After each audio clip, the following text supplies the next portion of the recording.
You have to know what a narcissist is. That's the first step in getting away from a narc. In this video, I present a definition, a clear, simple definition of a narcissist.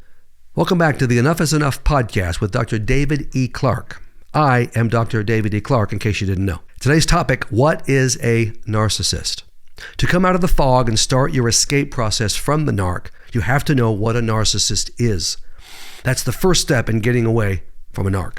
In this video, I present a definition, a clear, simple definition of a narcissist. For a complete detailed definition and description of a narcissist, I mean the whole 9 yards, get my ebook, My Marriage Hurts and My Living with a Narcissist. This is the entire picture. But today, we're going to cover it in more of an outlined way, but still very helpful, I think, to you. And again, this is on my website, along with all my materials, davideclarkephd.com. Clarke with an E. Here is a quick and basic definition of a narc. I'm going to give the definition and then, of course, explain it. The catalyst for today's video, as with most of my videos, is an email I got from a fan, a YouTube subscriber. She says, and get this, she's over 80 years old and still wants to know. I am over 80 years old, she says, and hear the word narcissist frequently out there, but I don't know what this means. Can you define it for me? I'm not sure if she's living with a narc or not, but I'm going to define it for this sweetheart. My response is, my dear, yes, I can. And even though you're over 80, it's not too late to get free of your dirtball narc. I don't know if she's with a dirtball narc or not, but I've helped plenty of ladies in their 70s and 80s get away.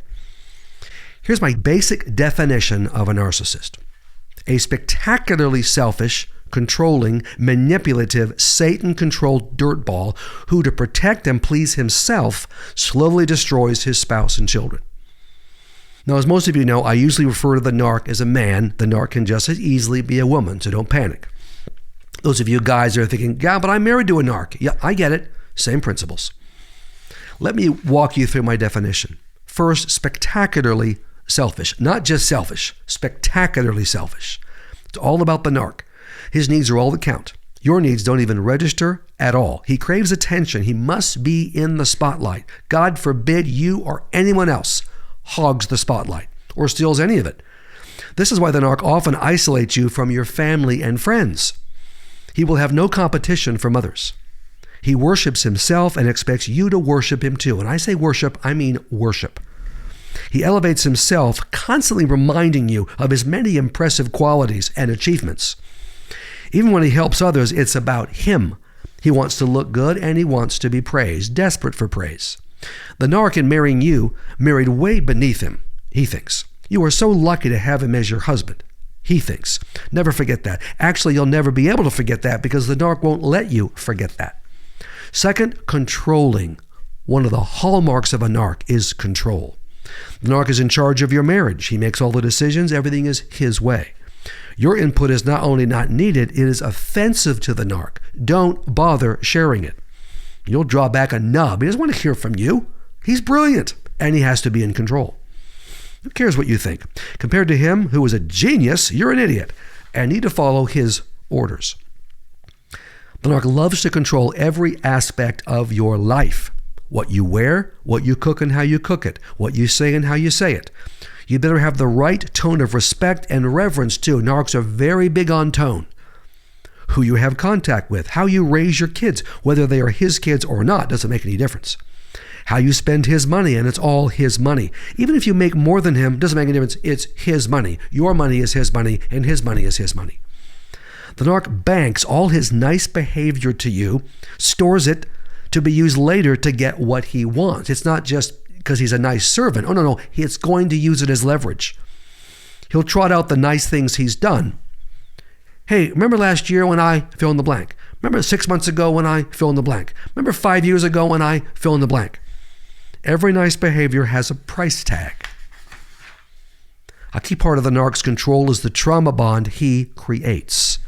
His repeated abuse wipes out who you are, your strengths and talents, and ties you to him. It's all about him. You are like an empty vessel, and you're fused to him. That's what he wants. His thoughts are your thoughts. His emotions are your emotions. And it doesn't matter if you know he's a narc. Doesn't matter if you realize he's abusive and destructive. He's got you. He's got a hold on you. He's in your head, and you aren't going anywhere. To shred your trauma bond, get my ebook, Codependent Hell. I've got a book for whatever is bothering you or whatever issue you have in escaping the narc. And Codependent Hell, God's been very good to us. We've sold a lot of these. It's helping women and men break their trauma bond to the narc. You don't break the trauma bond, you're not leaving. Third, in my definition of a narcissist, manipulative. The narc will quickly learn your weaknesses, your vulnerabilities, your insecurities.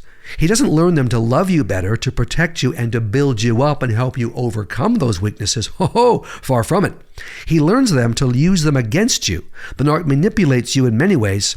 Here are two major ways he manipulates. One, sweet and mean. He'll be incredibly nice and loving at times, and then in an instant, like a light switch, he'll turn mean and abusive. This sweet and mean switching keeps you off balance, confused, and on edge, which is exactly what he wants. 2, gaslighting, another hallmark of a narcissist. He'll make you question yourself, doubt what your own mind is telling you, convince you that you are mentally unstable and can't be trusted. The narc will say, I never said that. I never did that. I never promised that. You never said that. You never did that. We never talked about that. He's lying his head off, but he does it masterfully and convincingly. And so you begin to wonder, I must be me. I guess I can't remember things. He must be right. The narc manipulates you to get what he wants, of course, and because he enjoys the process of manipulation. Of course, none of this is normal, but this is really abnormal. He loves to jerk you around. He loves to make you doubt the truth. He loves to work you like a puppet. So many ladies I talk to in my phone advice sessions, and some men too, like to think that, well, my husband or wife really doesn't know what they're doing. They don't really understand this gaslighting, this manipulating. No, I say no.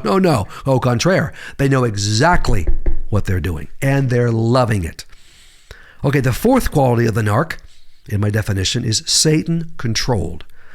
I get some pushback on this from pastors and people in the Christian community, and I say, baloney. Read your Bible. In 1 Corinthians 5 and 2 Timothy 3, Paul describes narcissists in detail and makes it clear they are not Christians.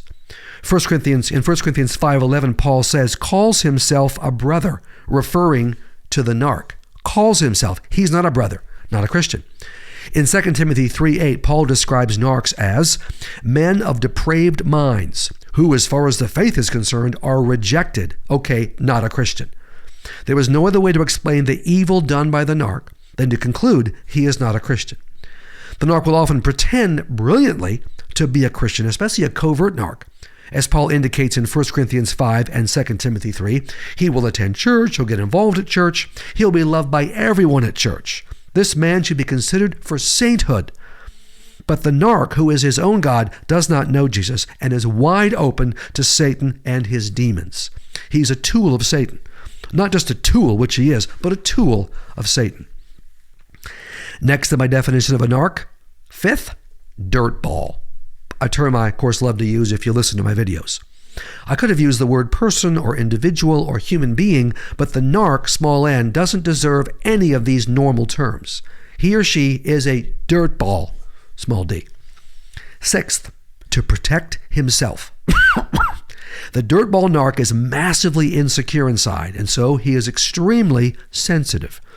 Every time you disagree with him, every time you give him even a hint of criticism, every time you have the nerve to bring up a topic he doesn't want to discuss, the narc is triggered. He gets triggered all day long, all evening. He will instantly get defensive, hostile, furious, and fire back at you, or go into the silent treatment. It could be over the smallest, dumbest thing. He is protecting himself and his fragile ego. Also, to protect himself, the narc banks your mistakes and your sins, either real or imagined by him, to use against you later. He banks the nice things he does. He also banks your mistakes and sins. The narc will cram your mistakes down your throat to distract from his sins, to put you down and elevate himself to maintain control of you. You see, the narc doesn't make mistakes. If he admitted mistakes, that would threaten his exalted view of himself. You, on the other hand, make mistakes all the time. Nothing is his fault, ever. So it must be your fault or someone else's fault.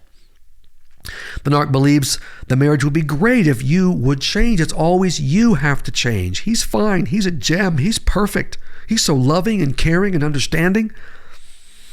One of my phone advice clients left her narc.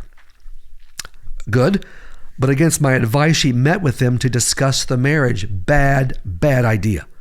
He told her with a straight face, all this can be fixed if you just own your mistakes in the past 20 years. He's absolutely serious. She had left him, and this is how he's going to get her back. Of course, no mention of his mistakes because he didn't make any. She did. And anything he did to hurt her was her fault anyway. I told her, don't meet with this dirtball narc again until you're in court for the divorce hearing. Seventh, in my narcissist definition, to please himself. The narc operates on the pleasure principle. He is the ultimate hedonist. Everything he does is to be happy and to get his needs met. He's like a small child who never grew up. Our son Will, when he was 3 years old, would come into a room and say to Sandy and me, the blonde, make me happy, with his hands on his little hips.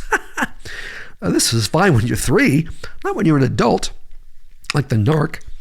When the narc doesn't get what he wants and so isn't happy, he is furious, he's outraged, and he'll make you pay.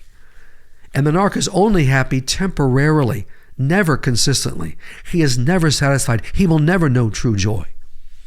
The eighth and final quality of a narc, slowly destroys his spouse and children. The end result of living with a narc and staying with him is that you and your children are severely damaged.